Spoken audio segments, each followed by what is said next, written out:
નમસ્કાર દર્શક મિત્રો, મિરર ઓફ ધી વર્લ્ડ ન્યૂઝમાં આપ સૌનું હાર્દિક સ્વાગત છે। ડુંગળી ભરેલ બોરીઓની આડમાં ટેમ્પામાં ભરીને લઈ જવાતો ભારતીય બનાવટની વિદેશી દારૂની બોટલ નંગ 6,838 કિંમત ₹6,84,000નો પ્રોહિબિશનનો મુદ્દામાલ કબજે કરી પ્રોહિબિશન કરના પાત્ર કેસ શોધી કાઢતી લોકલ ક્રાઇમ બ્રાન્ચ વડોદરા ગ્રામ્ય Kunal Patel police inspector LCB Vadodara ગ્રામ્યનાઓ દ્વારા તાબાના અધિકારીશ્રી તથા સ્ટાફને વધુમાં વધુ વિદેશી દારૂ પ્રોહિબિશનના કેસો શોધી કાઢવા તથા વિદેશી દારૂની હેરાફેરી કરતા ઇસમો ઉપર વોચ રાખી અસરકારક કામગીરી કરી કેસો શોધી કાઢવા જરૂરી સૂચના અને માર્ગદર્શન આપેલ। વહેલી સવારથી SJ Rathwa police sub inspector LCB તથા LCB team Karjan police station વિસ્તારમાં હાઈવે ઉપર પ્રોહિબિશનના હેરાફેરી અંગે વોચ અને પેટ્રોલિંગમાં હતા। દરમિયાન LCB ટીમના head constable Kodabhai Ranabhai, head constable Gajabhai Waghabhai, police constable Harshad Kumar Sanatan भाई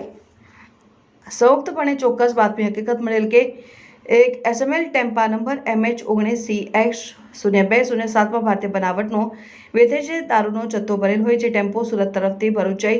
નેશનલ હાઈવે નંબર 48 ઉપરથી વડોદરા તરફ જનાર છે। જે હકીકતને આધારે LCB ટીમ પરથાના ગામની સીમમાં નેશનલ હાઈવે નંબર 48ના ભરૂચથી વડોદરા તરફ આવતી ટ્રેક ઉપર ઉપરાંત બાતમીવાળા ટેમ્પાની વોચમાં રહેલ બાતમી હકીકતવાળો ટેમ્પો આવતા તેને કોર્ડન કરી ઝડપી પાડી ટેમ્પામાં ડ્રાઈવર એકલો જ હોય જેને નીચે ઉતારી નામઠામ પૂછતા જીવનસિંહ મનોહરસિંહ રાવત રહેઠાણ કાલા પાયરા ઉમેડ તાલુકા ઉમેડ જિલ્લા રાજસમંદ રાજસ્થાનનો હોવાનું જણાવતા ટેમ્પામાં તપાસ કરતા ડુંગળીના ભરેલ બોરીઓની આડમાં ભારતીય બનાવટનું વિદેશી દારૂની પેટીઓ ભરેલ હોવાનું જણાઈ આવતા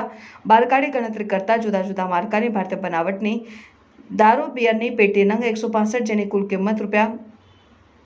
₹6,84,000, મોબાઈલ ફોન નંગ 1 કિંમત ₹5,000, આઈસર ગાડી કિંમત ₹5 લાખ, ડુંગળી ભરેલ બોરી 64 કિંમત ₹25,600, કુલ મુદ્દામાલ 12,14,600નો મુદ્દામાલ કબજે કરવામાં આવેલ।